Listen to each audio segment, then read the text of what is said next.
folks, and welcome to the Kyber Culture, episode 97 with myself, Joe, and the Rise of Johnson. Today we're doing a throwback review on the final installment of the Skywalker Saga, Star Wars Episode 9, The Rise of Skywalker. Then we will never be talking Star Wars ever again. This is the last time. No, just kidding ourselves. We're going to talk about Star Wars for the foreseeable future. But stick around for our chat. Make sure to follow us on YouTube and TikTok, as well as our other socials like Twitch, Twitter, Instagram, Letterboxd. Links are in the description. And if you like what you're listening to, please consider leaving a rating if you're able to do so wherever you listen to podcasts, especially if it's on Apple or Spotify. That would really help us out. But before we get into the movie, how's it going, Aaron? It's going okay, man. I know me and you spent a good amount of quality time catching up before recording, so you personally kind of know what's going on, but had a little powwow for sure. Yeah, definitely had a good powwow. Yeah, just kind of sucked. My car was not starting. Aren't those the worst issues of all time? They just car literally, issues. Besides random pain, like oral pain or like back pain, like I feel like car problems have got to be like number one, you know, like. Can't lie to you. Like, well, maybe I would wish it upon my worst enemy, but I don't think I would wish car trouble upon my worst enemy. Maybe if I was real petty, you know? Yeah. I feel like I could think of something better for my worst enemy, but that's, it's still pretty bad to wish upon your enemy, you know? Yeah. It just feels terrible, like, especially in this day and age where Joe and I are like almost in our 30s and you live the life like you work, you try to do some fun things on the weekend, you work, you know, rinse and repeat. And how do you do all of those things? How do you get to those fun places to do fun things? How do you get to work? It's your car. If you are fortunate enough to have a car, once that's taken away from you, you're like, fuck. God damn it. Like, and it's like, it's in the forefront of your mind, like all the time until it gets like you get your car diagnosed and, you know, until it's resolved, it's the only thing you think about, you know? It fucking sucks. You know, I'm hoping it's something simple. I think it's just the battery. I know I have a really old battery. But we'll see. We're going to get that fixed on my long weekend, which is good news. Tomorrow's Labor Day. Today's Sunday the 4th. So tomorrow, September 5th, Labor Day, I get holiday pay. I get the day off and get paid for it. And I also took the following day off, Tuesday, and my normal weekend is Wednesday, Thursday, Friday, so I'm going to have like a 5-day weekend, and I'm not going to do anything crazy. Probably going to go fishing with my sister and maybe bring my dog along. Shouts to Nat. Yeah, shouts out Natalie, fucking Oryx Farm, at Oryx Farm on Instagram. You know, if you like, and on TikTok, I followed Nat on TikTok. She got a TikTok. You know, if you're into kind of like DIY stuff, suburban homesteading, permaculture, that kind of stuff, definitely give her a follow. She loves what she does, and she would love to hear advice, opinions, input from other people who enjoy the same things. Yeah, should be fun, but outside of going fishing, I don't even care if I catch a fish, honestly. I just kind of like being out there and tossing the old rod around and, you know, just enjoying nice weather and getting my dog some quality time, and yeah, should be fun. But other than that, we're hitting a fatty staycation. Just probably just gonna chill, eat some good food, play a lot of WoW, play some other games. Hopefully watch some, just relax, get caught up on Rings of Power, hopefully. Yeah, get some good sleep, and gotta love good sleep. Yeah. Those little things in life that the older you get, you start to cherish more. But oh, absolutely. That's really all that's going on with me, man. Nothing too new with me. What's going on with you, buddy? Not a whole lot, man. Just the usual watching things. It is a Sunday, like you mentioned. So I definitely watched episode 3 of House of the Dragon. We're going to talk about episodes 3 and 4 in a future pod. I think we're going to do every 2 episodes of House of the Dragon. We'll do an episode. Besides from that, also watch Rings of Power. First 2 episodes. We'll probably also talk about that on a future pod. And then super random, but just a little bit of like gaming stuff on my end. I haven't bought or played any new games recently, but I think the next game I'm gonna actually play is the remastered PlayStation 5 version of The Last of Us dropped, I think, last week. So I will likely dive into that before the show drops.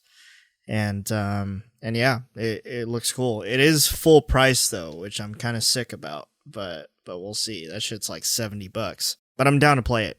I've never played the game. I've only heard incredible things from all sorts of people for The Last of Us.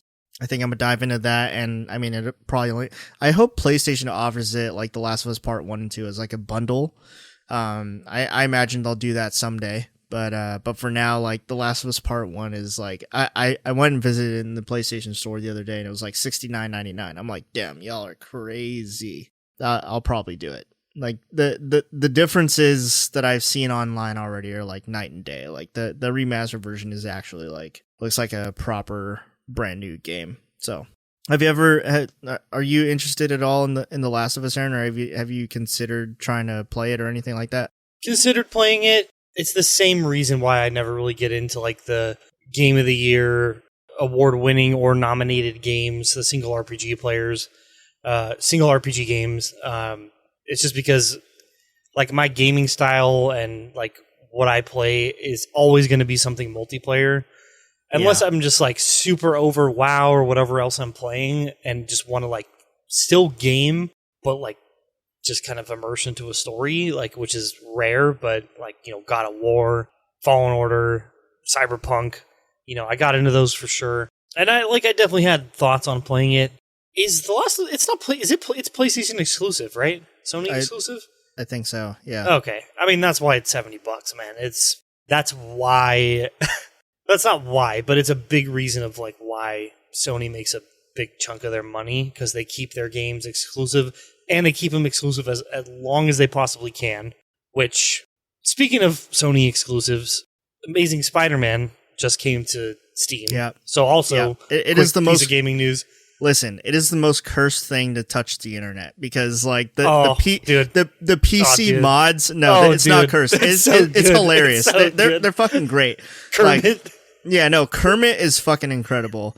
The Spider Kermit, oh man, the most incredible thing to bless the internet. But like when it first dropped, when the Spider-Man PC version first dropped, like someone did like the first thing to drop on the internet was Kingpin, the first mod.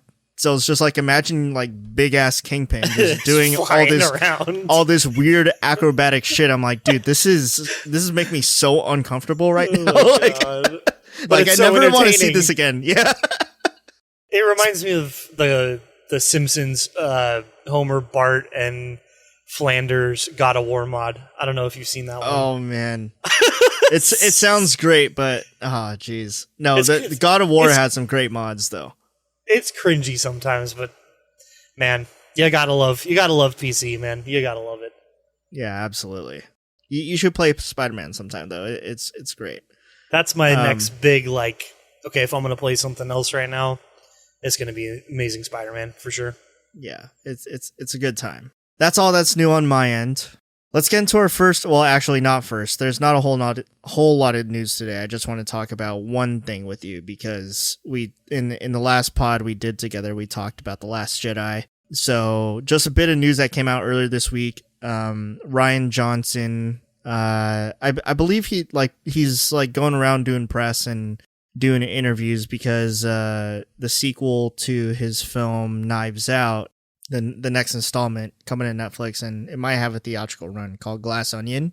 He pretty much had an interview recently where he says that he's even more proud of The Last Jedi 5 years later. It was kind of weird, because it kind of felt like this was like the first interview since The Last Jedi where he kind of just wanted to explain. I don't know if he was like trying to explain himself on why he made the decisions he made, but it's kind of interesting just 5 years later. He says he's more proud of the film, and that the intent of the film was not to strip away, but to get to the basic fundamental power of myth.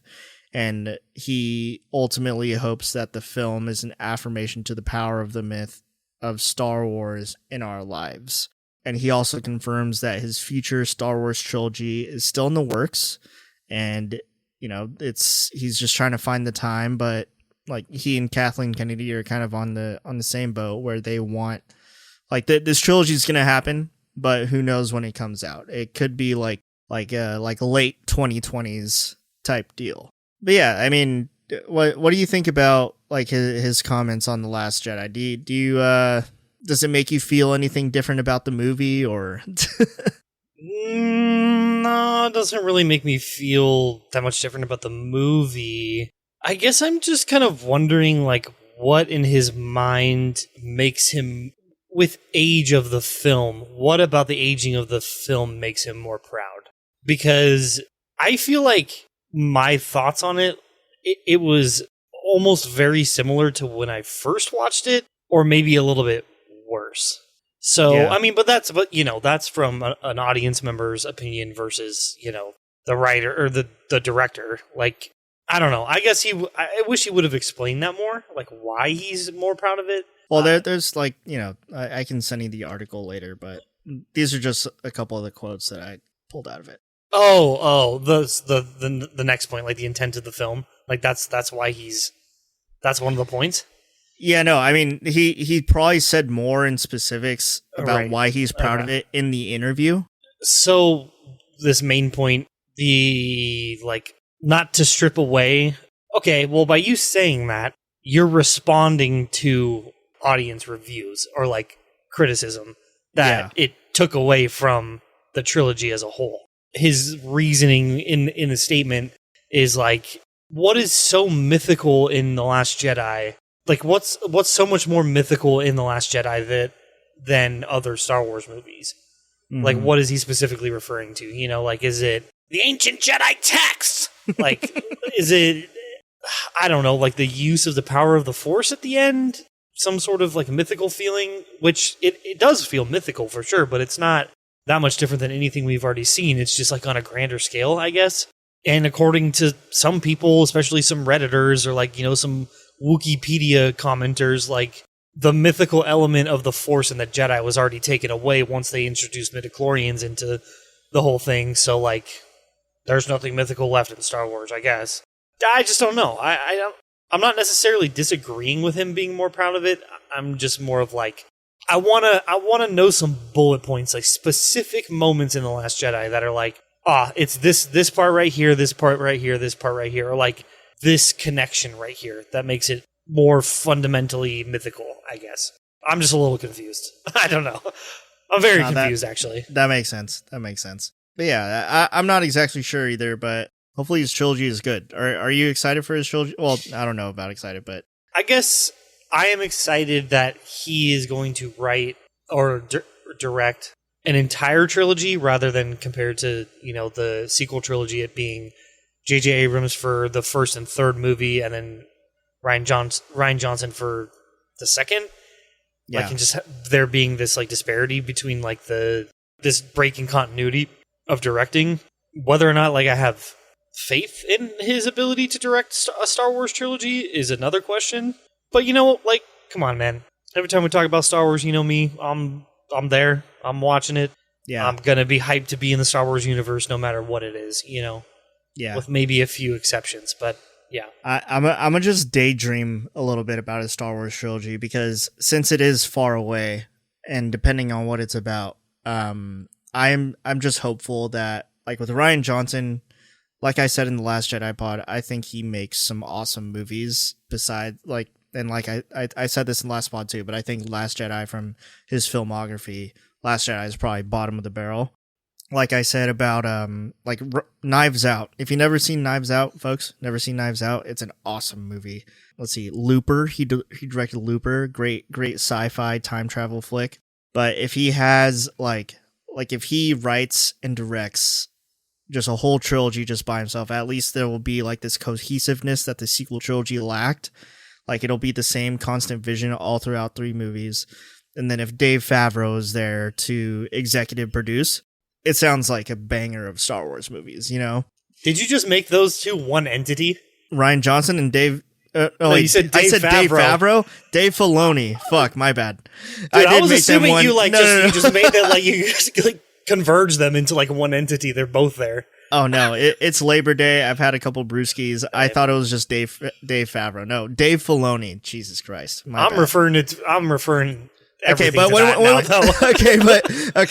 we talk about like Mando and like stuff like that, it's Dave Favreau. Fine, we'll leave it at that. That's what I'm saying, dude. If both of them are there, like, come on, we're in for some good shit. Who knows? If John is there, we'll see. But I agree. But we'll see. That's a big we'll see. It is a big we'll see. A lot of things these days are just we'll wait and see. You know, that's pretty much. Any type of news we talk about on this podcast, it's always we'll wait and see. So anyways, let's get into The Rise of Skywalker. Directed by J.J. Abrams. Cast returns. Everyone is back with additions of Richard E. Grant as General Pryde, Naomi Ackie as Janna, and Ian McDiarmid is back as Emperor Palpatine. Somehow Palpatine returned, to quote Poe Dameron. And Billy D. Williams is here as Lando Calrissian. First appearance in the series, but the guy's back. Little synopsis here. While the First Order continues to ravage the galaxy, Rey finalizes her training as a Jedi, but danger suddenly arises from the ashes as the evil Emperor Palpatine mysteriously returns from dead. And like an emphasis on mysteriously. He's somehow back. But anyways, let's talk about the movie like how we usually do. General thoughts. We'll get into positives and negatives, but let's go with you first. Generally speaking, how did you feel about The Rise of Skywalker? Did you see it in theaters? I did. You did? Okay. I saw it premiere weekend. Every time I think about this movie, I'm always torn because even when I rewatched it this weekend for, I don't know, the fourth or fifth time, I'm always like, man, I love this movie. And then immediately there's a second thought in my head that I'm like, do I really love this movie? because there's, I swear, there's so many like epic moments in this movie with like action and like mainly with action. And it has nothing to do with story that I'm like, fuck, like this shit makes me cry. Like out of sadness. It makes me cry out of joy. I don't know. Like it's an emotional roller coaster for me. Then when I kind of like calm down out of those emotions and I think about the story, how it was the conclusion to, you know, the third trilogy, I'm just like, man, it's, you know, I don't know if disappointed is the right word. I think it's more of just, I feel a little bit empty and just wanting something else. I mean, I guess that's synonymous for disappointed, but there's great action scenes in this movie.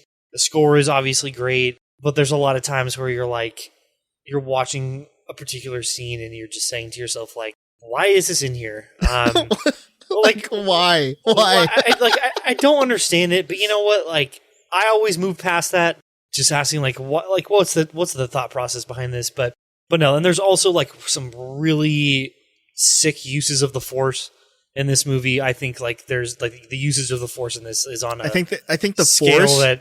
The Force is like peak Force abilities. Yeah, here. it's on a scale that we've never seen in a Star Wars movie. There's a lot of really good, really quick voice cameos towards the end, which I love hearing. One in particular I really love. But I don't know. I mean, I throw it in between how much I liked The Force Awakens and how much I didn't like The Last Jedi, if that makes sense. That's my stance on this movie. It's just, I think Joe and I both agree, like, how the story is concluded is just, and I won't go into specifics. We'll talk about specifics later, but just the story just doesn't end in a satisfying way. For a lot of people, including me, it's a 50-50. Like, the reason I like Star Wars, 50% of it is for story, 50% of it is just for everything else that Star Wars is. Visual effects, the mysteriousness of the universe that you're in, the creativity of what Star Wars is. It's like a mixture of both, but there's just huge deficit when it comes to story in The Rise of Skywalker. But yeah, man, those are my general thoughts. Let's go with you. What are your general thoughts? Okay. Okay, general thoughts. First off, if you wipe out the third, and let me know what you think of this. If you wipe out the third act of this movie, this could have been an interesting sequel to The Force Awakens. How do you feel about that? Because like, if there's anything that we've talked about with this entire trilogy so far, is that it is clear that there was a lack of cohesive vision and a lack of a plan from the jump for these movies. And it kind of just seemed like with each movie, it's like, okay, let's hire a new director and then we'll let them like take what happened in the previous movie and then they can do their own spin on it, But the fact that The Force Awakens was JJ and this last one was also JJ, it just made me think like, okay, well, this could have been like it could have worked as a sequel to The Force Awakens, then like maybe one more movie from JJ could have actually been like a solid conclusion. But just seeing where Rey is left off at the end of Force Awakens, and then the way she begins this, is like there was a lot of training that we didn't see her happen to really master her Force abilities. But I would have been okay with that. Yeah, I mean, that would be one of my positives. Is like I really enjoyed the training scene and like running the course scene. Yeah, in this movie, like that was awesome, and I love that Leia was there, kind of being the mentor. But that also does lead me to one of the negatives that I have to say. But no, okay. I think could this have worked as a sequel? I think it could have worked as a sequel to The Force Awakens, and then you could have spent a lot more time, a lot more conflict in the mix about retrieving they're not holocrons, they're called something else. They are, but the Sith holocrons. Right? They're holocrons. Or wayfinders. Wayfinders, but they're the same fucking thing. Yeah. It contains like hidden Sith knowledge, essentially, to like the pathway to Exegol.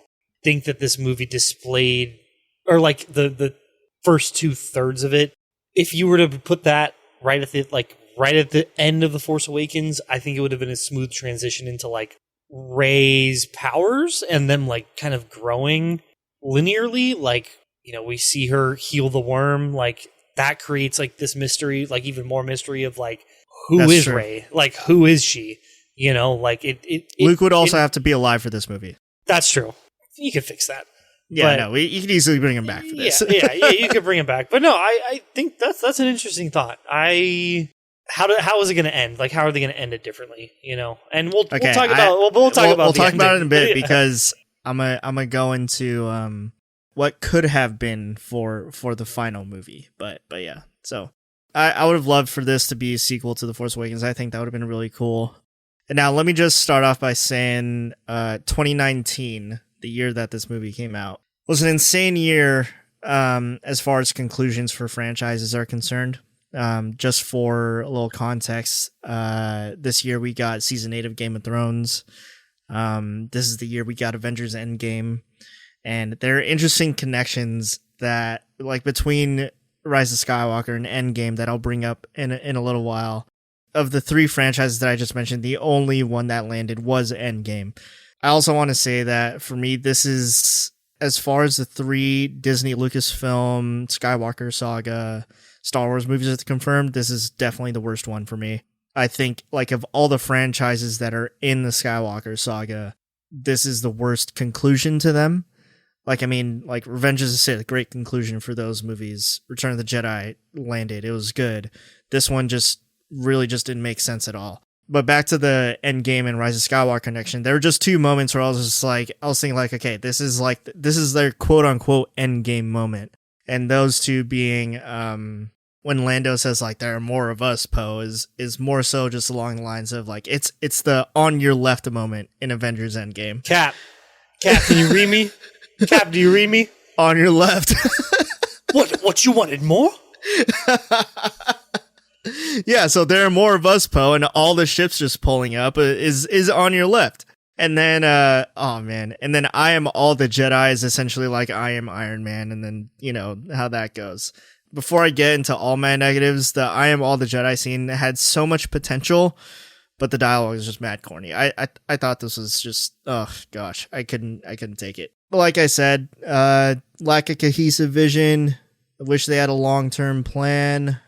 And I feel like unfortunately, like it almost makes me feel bad just like completely toasting the movie. But I think the big factor here was the fact that we lost Carrie Fisher between these two movies. So I think there was a different plan in place. Like, for one, Colin Trevorrow, he was originally set to direct the final movie. Colin Trevorrow, you might know him. He directed the first Jurassic World film. And I just want to talk about this real quick. just what could have been. And these are, I say what could have been, like this is actually facts, like this was actually supposed to happen, but I would just read it off anyway. These were rumored leaks of the original script of the final film in the Skywalker Saga, like supposed concept art dropped of it. I just want to, briefly mention it and briefly chat about it because it just sounds like such great fan fiction. It was titled Duel of the Fates. Star Wars 9 Duel of the Fates. Titled after that song by John Williams. Doesn't that sound so fucking sick already? But I'm gonna read the plot and bear with me here. This might take a second, but there's a Wikipedia page dedicated to this already, so it could be true, it could be not. It could be like just really legit fan fiction, but here's what it could have been. Several years after the events of The Last Jedi, the First Order now rules the galaxy with General Hux as its chancellor, taking control of Coruscant, and I think they might have destroyed Coruscant in episode 7. I think we discussed that. Yeah. Or that could also not be Coruscant. I don't know, but the First Order delivers daily public executions of members of a crushed resistance and has blocked communications across the galaxy. Still free from the First Order's control, Rey, Finn, Poe Dameron, Rose, Tico, and BB-8 steal a Star Dreadnought from the occupied planet of Kuat and take it to Korilev, planets I've never heard of, where surviving members of the Resistance, led by General Leia Organa, have established a new base. On Mustafar, Kylo Ren discovers a Sith holocron in Darth Vader's castle, which leads him to seek the training of a 7,000-year-old alien named Tor Valum, later revealed to be the one who instructed Palpatine's master, Darth Plagueis. During training, Kylo battles a phantom of Vader and is taught to absorb the life force, but Tor Valum is killed by Kylo using the technique. Meanwhile, Rey learns from the sacred Jedi text that a device capable of fixing communications is stored in the Jedi Temple on Coruscant. Rey, Chewbacca, and Poe depart on a mission to Bonadon to find the planet of Mortis, the location of a vision Rey had with her dueling Kylo. On Coruscant, Finn and Rose activate the device, which would allow Leia to send a message to the galaxy to inspire the rebellion, but they are attacked by the First Order before completing it. After Rose is captured, Finn fights a stormtrooper with a serial number RK514. Finn, recalling that he is a redeemed stormtrooper, ultimately spares his life after defeating him, and RK514 convinces other stormtroopers to defect and help Finn's cause. With the help of the droids, ordinary citizens, and defected stormtroopers, Finn leads a revolution on Coruscant, and the fucking concept art for this is fucking sick. Like he has the revolution has like ATT. It's the smaller one, right? Yeah. Pretty sure it's an ATT. So in the concept art, they got control of like 5 of these things, and it's like painted with like all this other like it's just painted with all sorts of stuff. And the Resistance had just painted them over because it was like they were controlling it, it was like one of the weapons that they had. So I was like, oh, this is fucking cool. But anyway, Finn leads the revolution on Coruscant with Poe, Chewbacca, and an army of Resistance arriving to assist the battle against the remaining First Order forces. Having convinced by Leia, Lando Calrissian arrives with an army of smugglers to aid the revolution. When he arrives, when he learns the First Order is nearing defeat, Hux kills himself using a purple-bladed lightsaber from his collection. After being tortured, Rose manages to free herself and rewires the hyperdrive of the First Order's base floating above Coruscant, causing it to crash. After defeating Kylo's subordinates, the Knights of Ren, Rey battles Kylo on Mortis, who blinds and defeats her, almost killing her with his new power to absorb life from the living. Luke Skywalker's Force Spirit offers moral support to Rey, and she confronts Kylo for a second time. Rey states that her masters were wrong in rejecting the dark side and embraces both sides of the Force, the dark and light coexisting in true balance, giving her the upper hand and allowing her to defeat Kylo. Kylo dies redeemed, healing Rey with the Force after Leia calls out to him. His last words reveal Rey's true birth name to be Rey Solana. On the verge of death, Rey meets with the spirits of Luke, Yoda, and Obi-Wan Kenobi, who allow her to choose between staying dead or returning to life. At the Resistance base, Finn, Poe, Rose, and Chewbacca are given medals for their heroism. Sometime later, Finn and Rose settle on the planet Modesto, where they create a home for Force-sensitive children. A silhouette soon approaches to the homestead, revealing herself to be Rey, who vows to train the children in the Force, while showing how the balance of light and dark sides will maintain peace in the galaxy. So, I talked for like so long. How do you feel about Duel of the Fates? I mean, shit, man, there's just a lot to unpack there. There's a lot to unpack there. Yeah, we'll start with Duel of the Fates. Initially, when I hear that, I'm like, okay, if you're going to call it Duel of the Fates, it fucking better be better than the actual Duel of the Fates. And if you're going to use the Duel of the Fates fucking score, the song, it better be more epic than when it was originally used. That's all I'm saying. Like, if you're going to use Duel of the Fates as the title, it better live up to its predecessor. In terms of story, like, because it's obviously referring to Kylo versus Rey. I don't know if I'm sold on calling a story between the two in no matter what fashion a Duel of the Fates.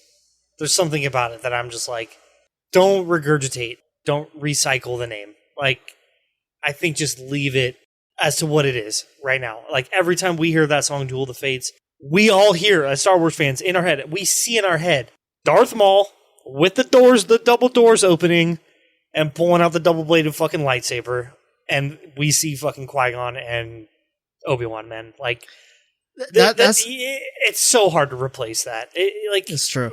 It's too impactful. That's fair. The other thing about the leaked concept art that came out of this was the fact that Rey would have a double-bladed blue lightsaber, which is like modeled after her staff, which is where I really thought the Rise of Skywalker was leading. Like, I thought she would have her. I mean, we got like her yellow lightsaber, which is still cool, but it's like, why couldn't she use it? But I don't know. I mean, like, speaking of Duel of the Fates, they use like the song Duel of the Fates. It was used so much throughout the marketing of this movie. And I feel like that's like almost like their brand or their way of hyping their future projects up, because I don't know if you remember or how many Obi-Wan Kenobi trailers you watched, but they use Duel of the Fates all the time in the marketing for that as well. I feel like they're doing fans dirty by using this song for like their future Star Wars projects and then not using the song at all in the actual show. For Rise of Skywalker, like literally the Duel of the Fates song being in the trailer got me excited for the movie. And then Duel of the Fates being in the Obi-Wan Kenobi teaser trailer before the show, like, got me excited for the show. And then, like, by the time both of these projects came out, I was just like, what the fuck? I think it'd be fine to, like, use the song in marketing if it was, like, snippets, like a very small clip of it, but, like, a rendition of it. Kind of like how, like, Samuel Kim does those epic mashups. Something like that in trailers, but then use it in the show or the movie at the right times and use it correctly. But ultimately, I'm still like, stop recycling the song, because there's only one Duel of the Fates in my head. It's hard to imagine it used better. That's fair. Because it's not the song, it's what's happening in the movie paired with the song. You know what I mean? Yeah. The song is also great too. John Williams is just the GOAT. We'll just leave it at that. Okay, so I just finished off reading Duel of the Fates, but just a couple more thoughts, like general thoughts on the film. The entire movie just felt like Reddit fan fiction, especially by the end, which we'll talk about in a little while. And just, I don't know. I walked out of it, just kind of felt like a letdown, a bit of a disappointment. And it's probably, of all, like, I rewatch, this is kind of how I do, like, when we do episode 100, we'll talk about rankings. In terms of Star Wars movies that I revisit often, like on rewatch, and I rewatch a lot of the Star Wars movies like often. They're like comfort food to me. All the Star Wars films. I revisit this one the least. Well, maybe not the least, but it's definitely probably the least rewatchable of at least for me, in my opinion, of the Skywalker saga. Aside from that, got our general thoughts out of the way. So let's go with positives here. So what kind of positives do you have for the Rise of Skywalker? Kind of like I already mentioned, I think we got some great action scenes. I think we got, to some degree, some of the, like, if you summed all the lightsaber duels up in this movie, we got some of the best, not the best, but we got some of the best. And I kind of beg to differ on if we're talking about the ending and those scenes, like having the entire galaxy show up behind Lando. Honestly, I'm a huge fan of it. Like, I definitely can see how it just feels like portals. That's all you're thinking about. But I don't know. I just think that standalone, just that scene, knowing, like, you know, the fate of the galaxy is at stake and nobody's going to come help them. Nobody believes them. Nobody believes in the Jedi anymore. First Order, fucking, you know, they're reigning supreme. Like, we're all dead, you know, super apathetic. I still feel like it's epic. Even though it's a very simple scene, I also feel like the I'm all the Jedi thing is epic, but the dialogue between Palpatine and Rey is definitely corny. Like, the dialogue between them is terrible. I just feel like there is epicness in that entire sequence, and I especially was sold when I heard Kanan's voice while Rey was down. And I was like, there are some voices in there that I don't even recognize. Like, if I didn't like rewatch them, like, for one, subtitles.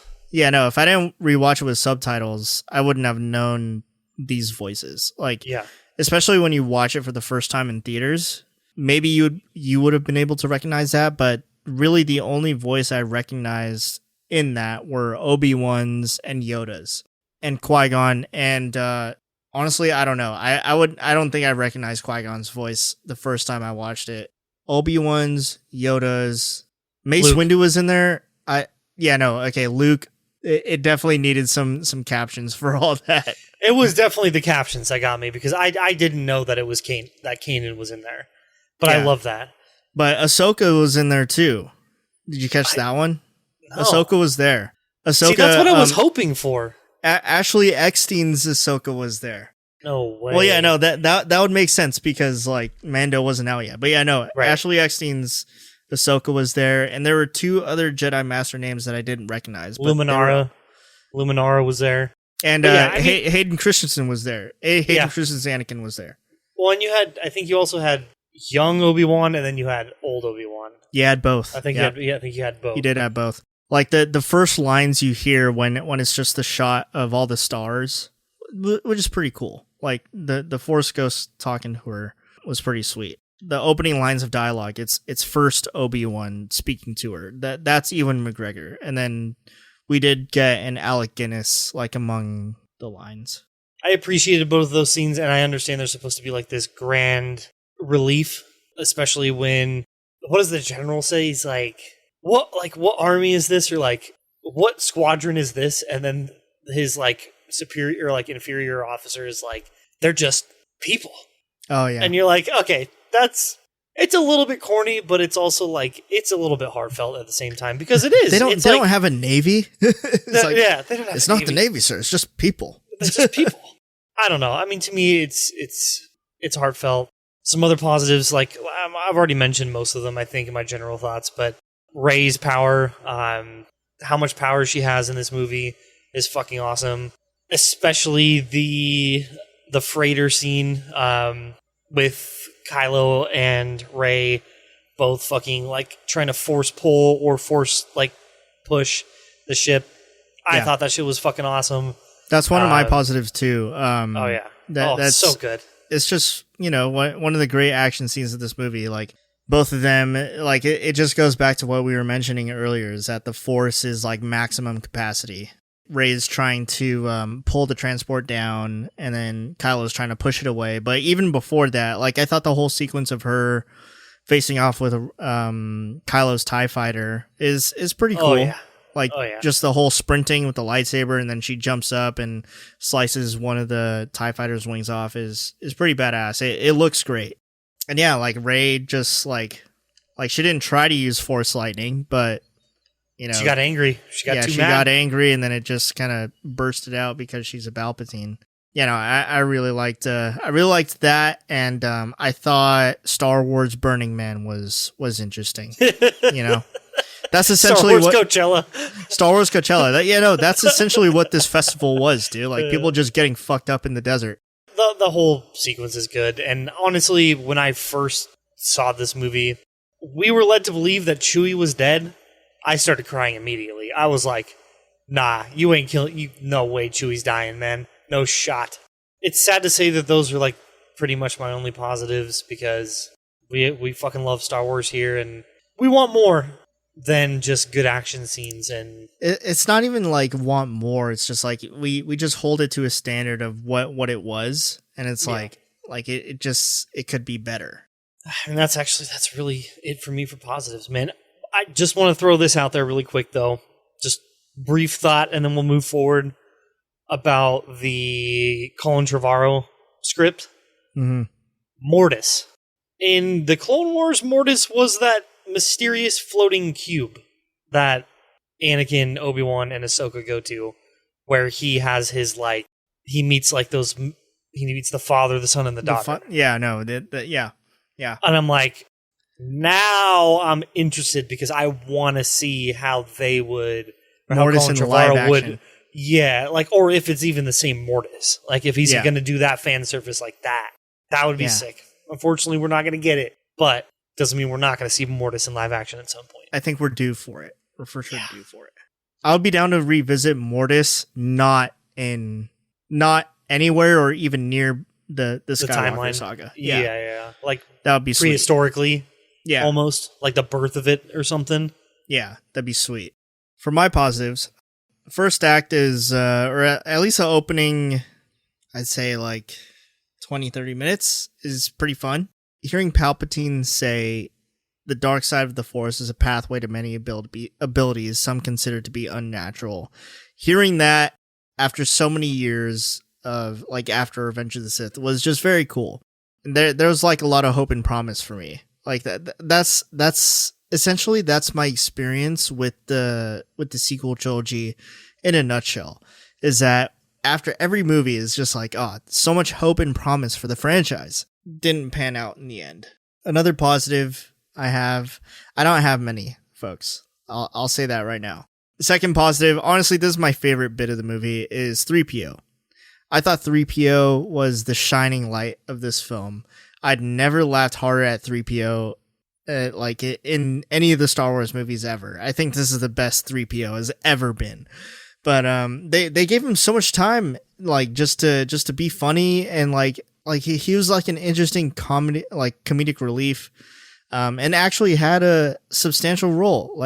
I thought him not being able to read Sith at first is I can't do it because my programming doesn't allow me. I think that fucking sucks. It's kind of a cheap way out of this plot. It felt like a cheap plot device to keep the story moving forward because he can't read Sith out loud or whatever. I would have loved to hear him speak Sith. That would have been fucking crazy, dude. I don't know. Yeah, no, I mean, but at the end of the day, it's okay, then later in the movie, they wipe his memory, which is a very sad moment, by the way. I thought that was kind of touching when he was when Poe's what you doing there, 3PO? And he's oh, I'm just taking one last look at my friends. I was oh, that's kind of nice. So then after that, they wipe his memory, and then he's able to read Sith, and he's reading Sith because his eyes turn red and shit. It's super serious moment. Around that time of the movie, they were also oh, I doubt R2 would be able to restore my memory later. And then sure enough, R2 restores his memory later. And I'm just so what was the point of even trying to say oh, well, 3PO can't read Sith, but okay, he can read Sith now, let's just wipe his memory, but R2 can restore it later. Just, I don't know, just say that. Anyway, 3PO is even though I had negative things to say about it, I thought 3PO was great in this. What was one thing he said? When they fell into that pit with that worm or whatever, and Poe is asking oh, Rey, Finn, you guys okay? And then 3PO's just in the background. He's oh, I'm okay, sir, even though you didn't say 3PO's name, but I'm good back here. I was like, all right, 3PO, you're kind of funny. You're making me laugh throughout all this, for sure. Let's see, what else? Luke being able to drop a little more wisdom on Rey and force lifting the X-Wing out of the water was pretty awesome. It was kind of like a full circle moment from Empire when Luke couldn't force lift the X-Wing out of the Dagobah swamps. So like him being able to lift it, as a Force ghost out of the water, and it was nice. It was cool to see that. Now, one more positive. I mean, cool battles and shots, I guess. Like I think one of my favorite shots from this movie is when Palpatine is like Force doing his little Force lightning and disabling all the ships in the air, and there's like that one zoom out shot of the Force lightning coming out of that pyramid thing, or that upside down pyramid thing, and all the ships are falling. I think that's pretty cool. Other than that, that's really it. Yeah, any thoughts on that?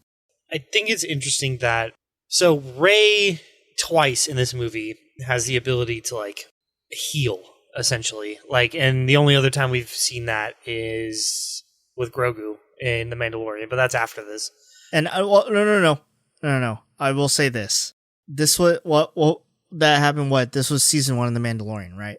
And that episode where Grogu is able to heal actually came out before the Rise of Skywalker. I think they actually might have came out in the same week, because I remember like Star Wars Twitter accounts or social media accounts saying like, oh, you should probably watch this episode of The Mandalorian before you watch the Rise of Skywalker. And I was like, oh fuck, like what kind of shit are they going to try to like tie together here?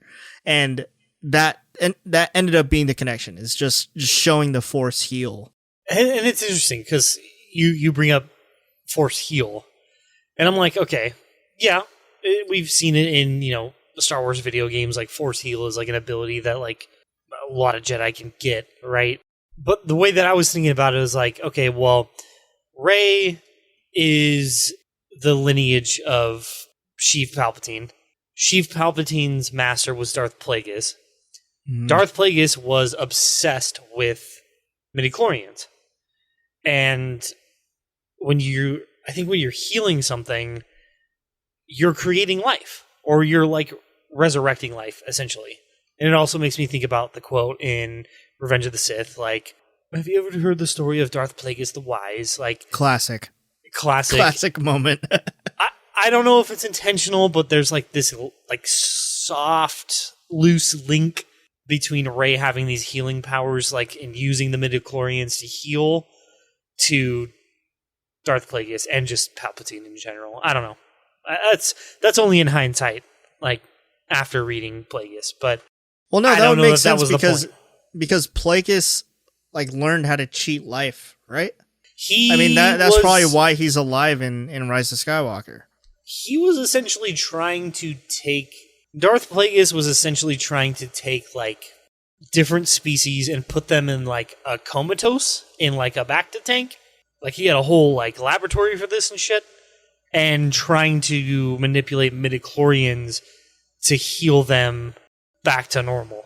Really fucking weird shit. Like really weird shit. And then, read Darth Plagueis, you'll understand what happens, but then, that the story and like what Darth Plagueis was trying to do goes down to Palpatine. Palpatine uses it against Anakin, but then we go down the Skywalker line and the Palpatine line, and here we are with Rey using the Force, using midichlorians to heal and essentially like prevent injury or death, because her healing Kylo Ren after she stabbed Kylo, he probably would have died.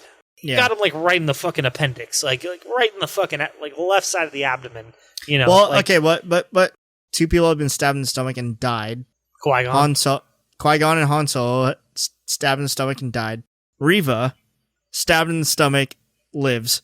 Maul sliced in half by the midsection, lives. lives on a trash planet for years. Lives. So I guess it just depends. It's possible Kylo could have lived because he would have used the dark side to live. Yeah, but that's why Maul lived. He had so much hatred and so much like dark side in him. He survived without half a body and then got a robotic lower half of his body. Qui-Gon died on purpose. I'm just going to say that. His death was necessary. Han Solo dying... Han Solo's not... He's not force sensitive. He also got stabbed in the stomach and like got thrown like hundreds of feet. Yeah, like that one's just like a human being is not surviving that. Yeah, like a non-force sensitive one. Like we all got midichlorians, but we're not all like super force sensitive. But I don't know. Like, and you're right. I mean, Kylo could have got stabbed and left on the fucking that planet, and then used his hatred or whatever you want to call it to live. I don't know.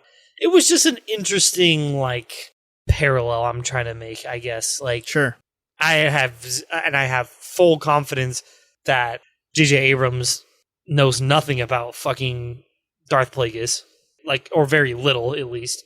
I'm digressing. We'll get back into it. But yeah, no, that's all I have for positives. So what did you not like about this movie? 90% of it, just like. Yeah, no, if there's anything about this movie, honestly, like, my first point is everything else I was just really bummed on. Like, I mean, this being the movie to a conclusion of 45 years of storytelling was just not it. It was not it. It's a huge letdown. I'll just throw this out there. Like, we were already set up for disaster, like, in terms of a concluding movie in a trilogy. I don't know. I just think that how the story was written and leading up to Rise of Skywalker, like, I don't know where you go from there. I truly don't know. Because there's, again, we go back to what you were saying, that lack of vision, non-cohesiveness, just sets up the last movie for being a failure at a fucking maximum. For me, it's more of like, this is just a nail in the coffin of all of this should have been better thought out and better planned. That's the summary of like all the negatives that you can draw from Rise of Skywalker, honestly. And it's sad because I, like with my positives, like there's things about this movie that I loved, but it just depresses me to think about how it could have been, would have been, should have been, but that's the thing that I mentioned earlier, was that like the only plan that they had was that they wanted, like they wanted to honor the original three in some type of capacity. The original three being Han, Luke, and Leia. They wanted Episode 7 to be the Han movie, and then they wanted Episode 8 to be the Luke movie, and then Episode 9 to be the Leia movie. It just sucks because of unfortunate timing. Like, big rest in peace. It was possible that there was a plan, but it just, stuff happens. And I guess I could also say, like, maybe they're not being like, concretely there's going to be another trilogy after this trilogy. That could fuck up the direction and the narration of this entire trilogy. You know what I mean? In this movie, like, because it, like, you can go one of two ways. You're like, okay, in your head when you're directing or writing this movie, you're like, this is the last trilogy, or there's going to be another trilogy. And I think that may have, I mean, in my mind, I'm like, dude, Star Wars is going to live forever. Like, come on. Like, there's going to be some more fucking movies. But, like, not already having that, like, confirmed, I think could throw a lot of confusion into you, again, the direction of where everything is going. Which is sad, because I don't want to think that, like, Rian Johnson or J.J. Abrams, like, weren't trying or anything and kind of, like, just wrote Star Wars fans off, but it feels that way. But now I kind of think, like, talking about it, maybe they were internally struggling of how they even wanted the movies to go in the first place. But yeah, let me hear your negatives, man. I know you got some things to say. Yeah, so I thought bringing back Palpatine out of nowhere just kind of felt cheap, and if maybe they alluded to his presence in episode 7 or 8, it could have been interesting. For me, it just felt like out of nowhere, and for me personally, it didn't really work. Like, I think this trilogy could have done without Palpatine in the first place. There was like hints of Vader here and there. Like, if you could have tossed in like hints of Palpatine as well, that would have been sick. Yeah, so that wasn't all that great. I wish they committed to Rey being no one. Like the previous two movies, I mean, they, like, the first one set up her being somebody, and then the next movie just committed to her being nobody. And You know, like I wish they just followed with that. It's like, hey, she's no one, and that would have been fine. But instead, they like roped her into being a Palpatine, and all of it just felt like super last minute. Felt like the Reddit fan fiction route. This doesn't really have to do with like the bigger overall picture of the movie itself, but something that just felt very apparent because we talked about this in the last pod about Rose, her role. It was like significantly reduced in this movie, and I feel like Disney and Lucasfilm saw like all the negative backlash from The Last Jedi, and like we mentioned that like Star Wars, like the folks at Lucasfilm, they listened to their fans, and they were just not looking at they weren't looking at the right fandom. Like the fact that they just reduced her role to just be like her presence is literally nowhere in this movie, and Last Jedi she was everywhere in the movie. And even though like, you know, I wasn't down with like all the choices that they made for Rose in The Last Jedi, it's not to say that like that they could try again with her character in The Rise of Skywalker. Like I mean it like she was the most side character ever in this movie. I was like, damn, it's just unfortunate. Babu Frick has a fucking bigger role than Rose does. Babu Frick, oh man, and he's Pog, bro. He's goated. Come on, dude. Babu Frick is coming back in Mando season 3. No, I don't know if you know that. Dude. Yeah, no, way. Babu Frick is gonna be in Mando season 3, and that's gonna be fucking hilarious. Dude, I'm kind of down. Yeah, no, I'm kind of down too.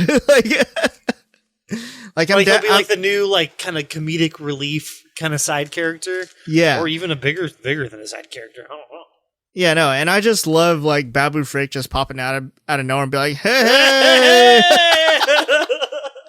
It's so random, but it's like so effective somehow. It's kind of sick, honestly. But yeah, so Rose, you know, I wish that Star Wars backed their POC characters a little more, instead of reducing them to nothing. But anyways, another negative, Rey, Finn, and Poe. Like, I feel like they wanted us, like, I feel like they wanted this to be the new trilogy. Or no, not the new trilogy, the new trio. You know, like I just mentioned, like the original trilogy had Han, Luke, and Leia, like that was the trio, you know, and then prequel trilogy was Anakin, Obi-Wan, and Padme. That was a trio. And then with this, they wanted it to be Rey, Finn, and Poe, but for the most part, it just kind of felt like a half-baked relationship throughout the entire series up until this movie. In The Force Awakens and The Last Jedi, I didn't feel like they really interacted with each other or even collaborated that much in any way. With Han, Luke, and Leia, or Anakin, Obi-Wan, and Padme, they were constantly with each other's company, and they had like a strong relationship.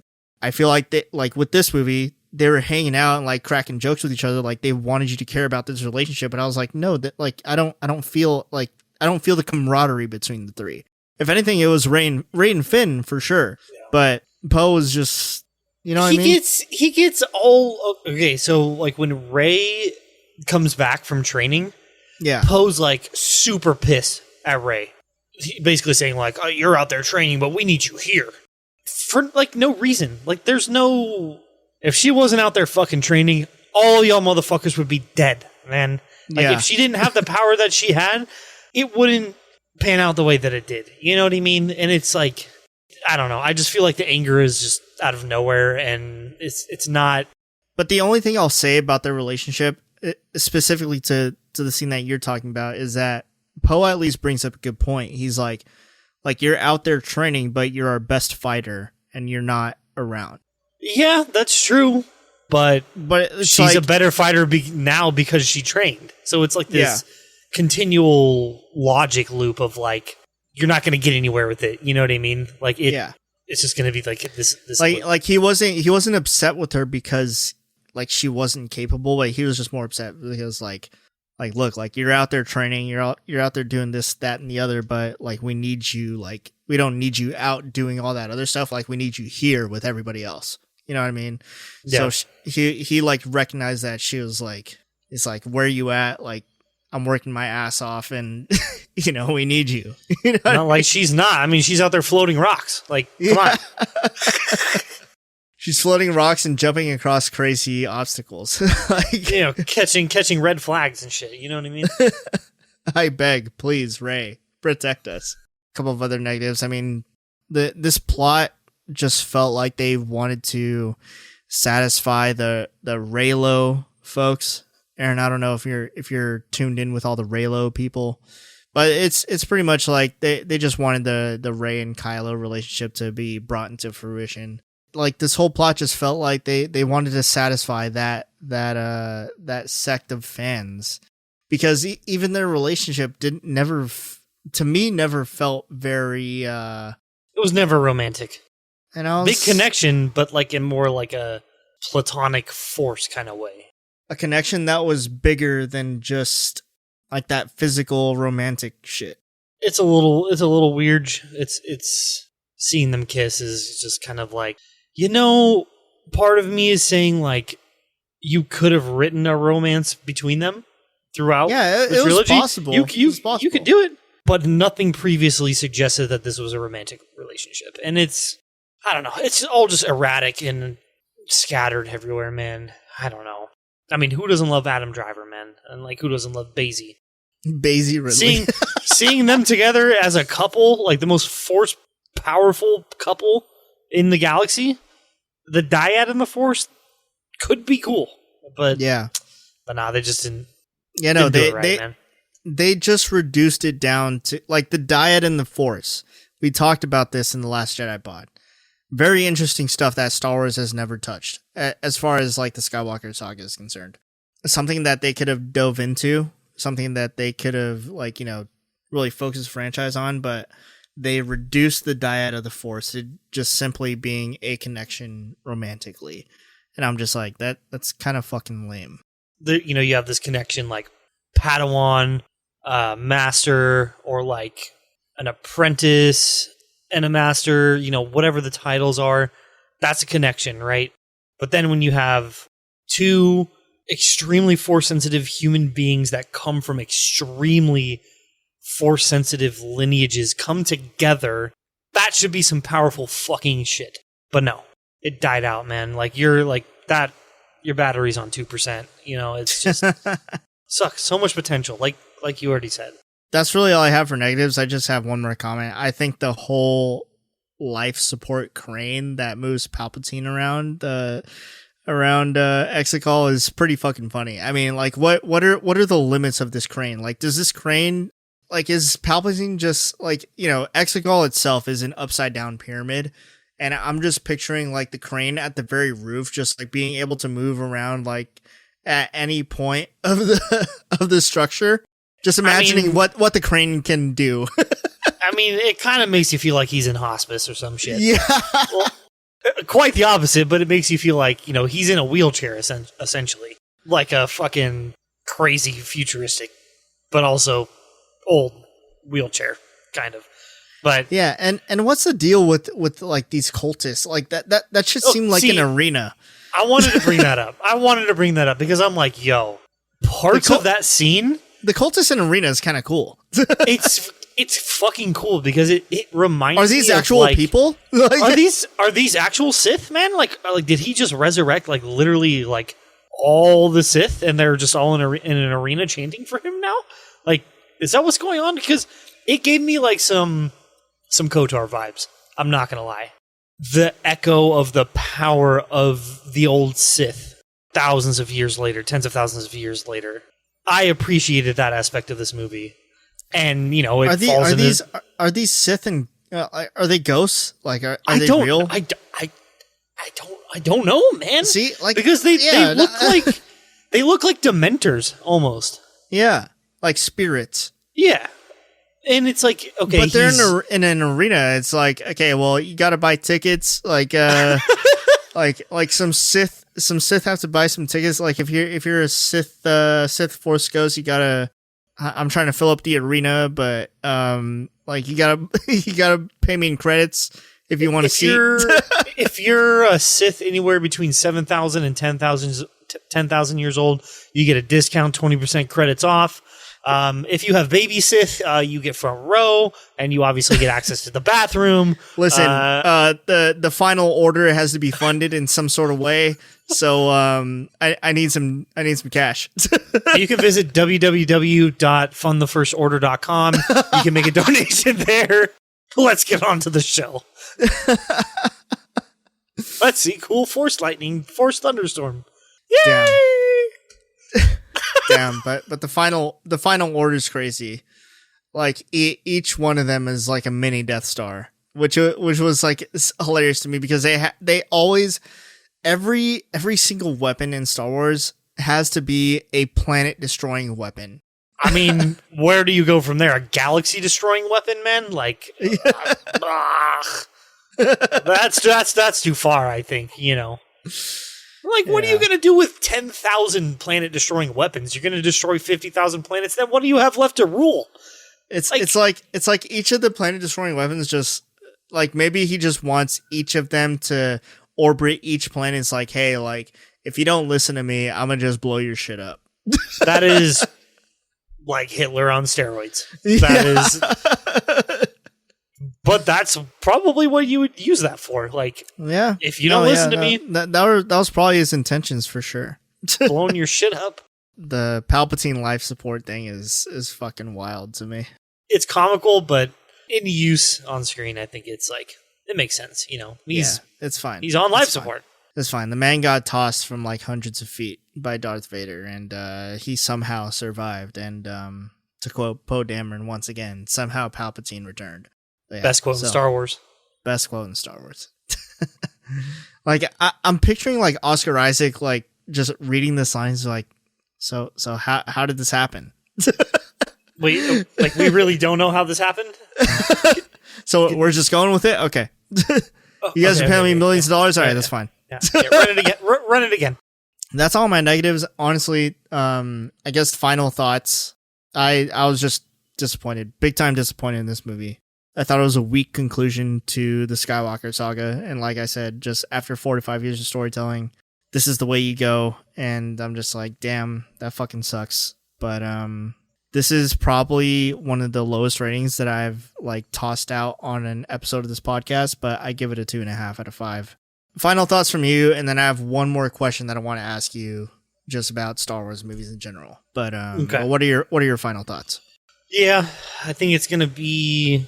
I actually have to bump it up a star from you. I got to give it a 3.5 just because there's something in me that when I watch this movie, like I just disregard all the shittiness about it and I just cling on to the positives about it. I mean, I do that with everything Star Wars. There's just some things in this movie that did make me feel like this is the end of the Skywalker Saga. Not saying they did it well. I'm not saying they ended the Skywalker Saga well, but just being alive and being in my 20s to witness this. To witness this trilogy, really. Yeah. I know where you're going with it, yeah. Yeah, you know what I mean? Like, it's hard to not be in that vibe and in that feeling, you know? One thing, before you get that question from me, just got to throw this out there. We saw the one and only orange lightsaber in live action on screen. Or orange or yellow. I think to me it's yellow. I'm partially colorblind. To me, it looks more orange. Okay, here. Let me ask you this real quick.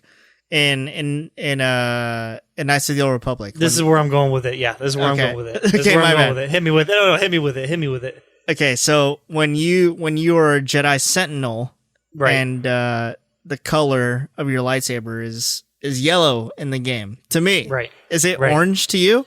In the game, it's more on the yellow side. But in this, it's more on the orange side. Okay, that's fair.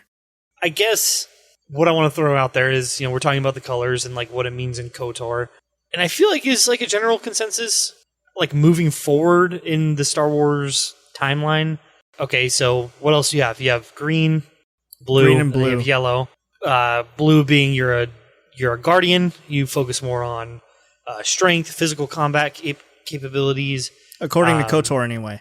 According to KOTOR, but I like this. Like I like assigning like the color of your lightsaber to. I do. I like it too. It makes sense because especially when you think about like Ahsoka, she has a white lightsaber. We've talked about like the lore behind it. Grey Jedi, she purified a fucking a Sith crystal. I like this. Like, I really like this idea.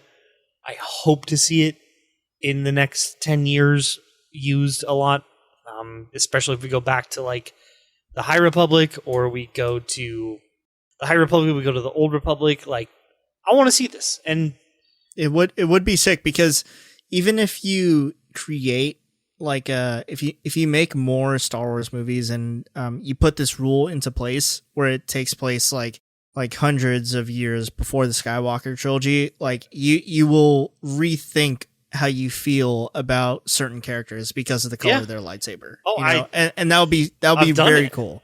Yeah, I've done it. I think. Yeah, no, off the games. Like, I've already rethought about everybody's color of their lightsaber. Yoda, green. Obviously, he's a consular. It's all mind. It's all force abilities. It's not combat. Mace Windu's kind of an outlier. I know there's like some lore behind that. The purple lightsaber. Anakin having a blue one. It's because he can tap into like light and dark sides of the Force. That's why his lightsaber. I forgot. Like, we talked about it on this podcast. Like, we did. I thought like either you or Brian talked about it. Just to finish it off, you have Obi-Wan, who in Master and Apprentice, he loved going to train in the Jedi Temple sparring rooms. He loves his combat. Anakin, obviously, having a blue lightsaber, he loves combat. Best duelists ever. And Sentinel being kind of like the balance between the two. It's like force abilities with combat. Makes a lot of sense for Rey, I think. It does. I think she has an insane balance between the two. Whether or not that was thrown into the ending of this movie intentionally with like the thoughts that we just threw out there behind it, I don't know. But before I go to you, thoughts on being a Skywalker, her deciding to be a Skywalker. Her deciding to be a Skywalker, I was not a fan of, because like they I don't know if JJ wanted to allude to that she was connected to somebody, but after The Force Awakens, I was like, okay, she could be related to somebody. And then by the time The Last Jedi came around, I was like, okay, I'm good with her being nobody. But then like I was just tossed around so much for a loop, and I was just ready for her to be no one. And I would have respected it more if she was no one, to carve out her own story. That would have been cool. I would have been interested in that. I guess she is carving out her own story, calling herself Skywalker, even though she's really a Palpatine. But then I don't know. I don't know. I personally, if they rode the dyad thing a little bit more and added more substance and weight to it in Rise of Skywalker, I think her being a Palpatine would be even better, because it would be, or she just Skywalker owned it. she just owned it, and it was a Skywalker and a Palpatine that were the fucking dyads in the Force. Like, to me, that makes a lot of fucking sense. Like, if she just owned it and like rewrote the history of like, exactly, like maybe the Palpatines like had a terrible history. Like, who knows if Palpatine was like the first one to be like the evil emperor or whatever. Like who was ruling the galaxy before Palpatine? Like, was it Palpatines all throughout time, which is something that we don't really know about, but no, I don't know. I would, that thought excites me, like thinking it panning out that way. But anyways, you were going to ask me a question about Star Wars in general. To me, I could see them returning to this series. I could see them returning to the Skywalker Saga like years down the line. I would personally like to see them just one definitive conclusion: return and make Star Wars X or Star Wars 10, and that's it. Just 10 movies, nothing else. This is the definitive end. What it would be about, I have no idea. Maybe somehow tie in the shows that they're trying to do with the current timeline. Everybody would be old as fuck, but Rey could potentially still be around. Is this something that you'd be interested in? Only if it's a revival of the Great Jedi. And what does that mean? I don't know. I don't know. But that's why I would like it, because it would cliffhang the rest of the Skywalker saga. Well, maybe they resolve Skywalker Saga has kind of already been resolved, even though it kind of hasn't, because now she's a Skywalker and it still lives. The name still lives.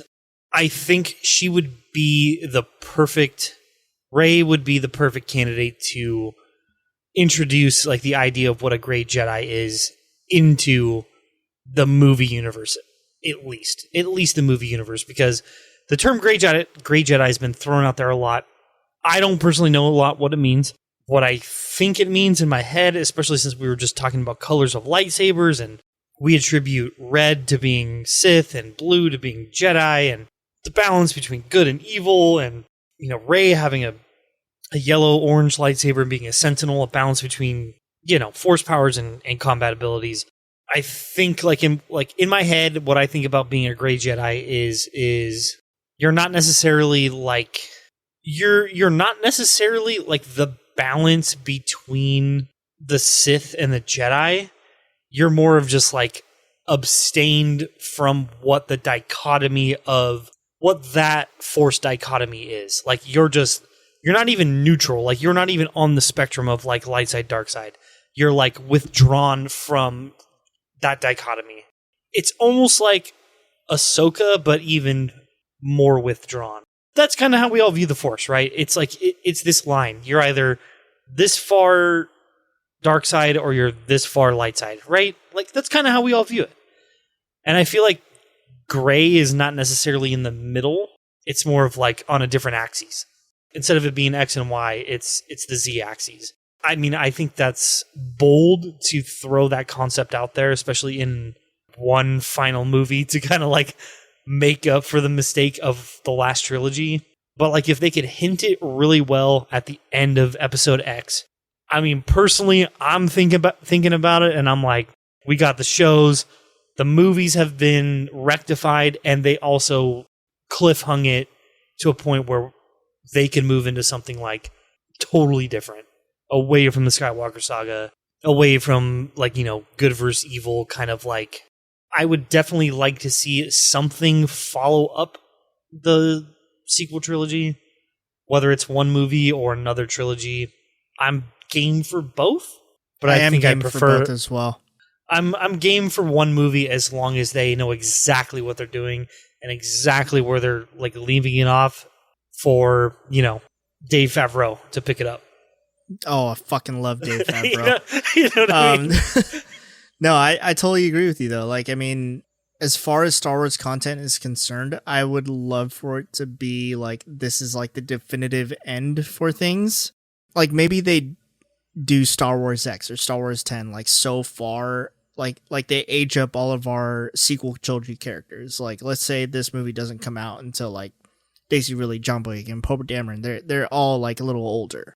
And then they say like, hey, like this is the definitive end. Maybe not of Star Wars forever, but like just like a definitive like end point for the current timeline of things. And then they could do what they're great at doing. Like let's say like between episodes 9 and 10, between the Rise of Skywalker and this potential movie that we're talking about, let's say it's like 20, 30 years. Now they have like another movie where they can fill in the gaps. Prequel shows, prequel movies, whatever the fuck, because they've been decent at that, or at least Lucasfilm and Disney have been pretty decent at doing that.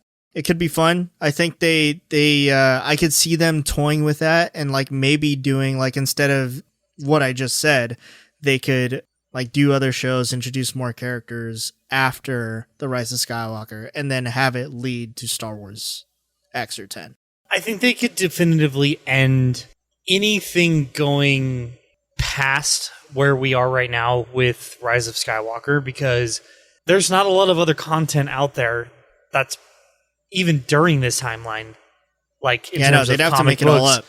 Yeah, they'd have to make it all up. So it's like, I think that would be a good opportunity for them to just like leave it on a cliffhanger, throw the gray Jedi in there, whatever it is, leave it for like 5-6 years, let Dave Filoni, Jon Favreau do their things, focus on Thrawn live action, go back to like the gaps that are there between the trilogies, finish them off, and then either go back in time to the High Republic, the Old Republic, or move on to the future on that cliffhanger that you left it off on. I don't know. To me, that seems pretty like mathematically and also logically sound. There's so much other content out there that you could just be like, this comic book series is actually so good. Let's bring it to screen. I think I've pretty much said all I have to say about the Rise of Skywalker. Anything else from you? Nah, that's it for me. I went on a lot of rants, but you know, yeah, no, we do that both, around here. Yeah, no, we do that. We go on tangents. It's all good. Damn, this is it for the Skywalker Saga. This is this final episode has been like almost 2 years coming.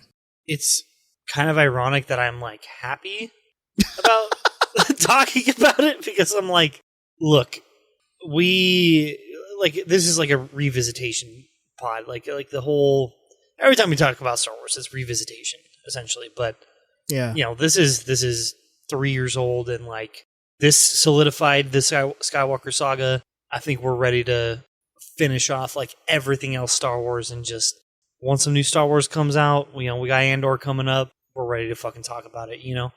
Like yeah, no, we're ready to fucking move on. Yeah, we got Ahsoka coming. We got Tales of the Jedi coming. We got so much shit coming, man. We got mad Star Wars pods. Like, if you didn't hear me earlier when I introduced the show, like I said, we would never be talking about Star Wars again. But like the future of Star Wars is so bright, and it's called satire, folks.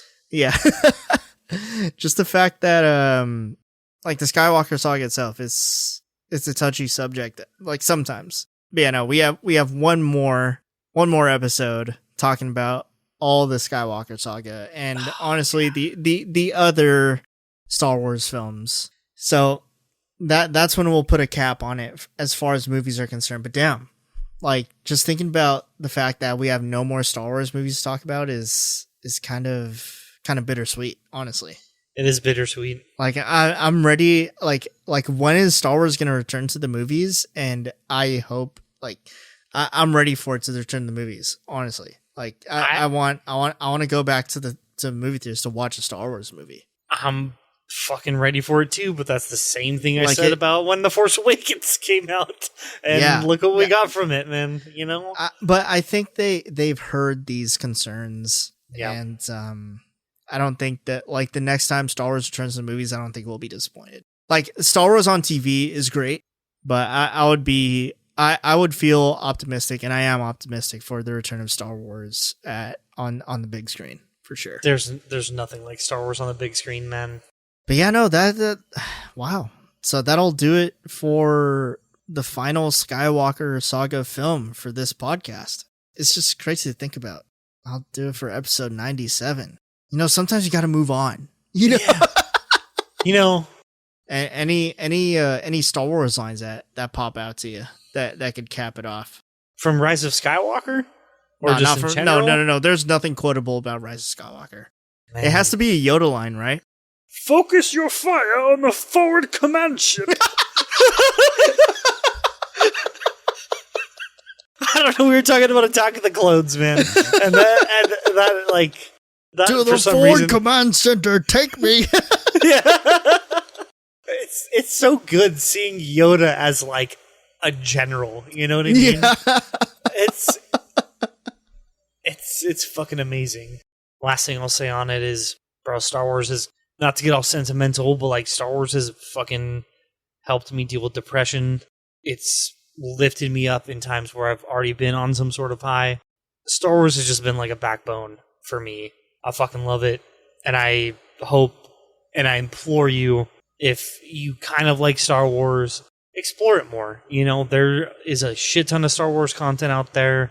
You can find, and will find if you're looking for it, some section of Star Wars that you will cling on to, and you'd be like, oh man, I need more of this. I need more of this character. I need more of like this kind of conflict, whatever it is. Like it's truly is. It's there for everyone, man. Yeah, that's the thing for me is that like I wish I was able to see. I mean, there will probably be opportunities to be able to watch the original trilogy in theaters. I just haven't taken advantage of those quite yet. But I really like what you said about Star Wars. like, the franchise is there for you when you need it. Yeah. And it's like, I feel very similarly. Like, it's if I'm there, like, having an off day, like having a down day, like it's very, very comfort food. If I need just something that I enjoy watching, it definitely like lifts my spirits when I need it to. And that's not just the movies. Like, the shows and the animated shows are very great for that. And not only that, just being able to watch it, but just the fact that we're able to make this podcast and do this podcast, just talking about Star Wars stuff, allows me to connect with you like week to week. It allows me to connect with Brian week to week. And just the fact that, like, us three, just like as some friends, we don't even have to talk about it over a podcast. We could just, group chat about it. Is very, very cool. And I think that's like not only for us, but I think it connects people in that way a lot. So Star Wars as a franchise is awesome. It's essentially like, those memes that you see of like people watching Game of Thrones in the bar together and them just reacting so hype together. It's one of those things where it's like, we all live our shitty or not shitty lives. And nice. Trying to get super heartfelt here. But no, it's like, it's something that like, we want to like get out of our ordinary life and like bond in a different world. We want to be in a different world. Big reason why I play World of Warcraft, like want to live in a different world. It's beautiful. Like, it's like whenever I link up with Joe and Brian in real life, because, we live apart from each other. If there's some new Star Wars shit going down, of a great distance. If there's some new Star Wars shit going down when we visit each other, you don't even need to say anything. All you gotta say is like, okay, when? Yeah. And it's like, okay, all right, when are we getting together and we watching this, man? Like, let's go. It's awesome.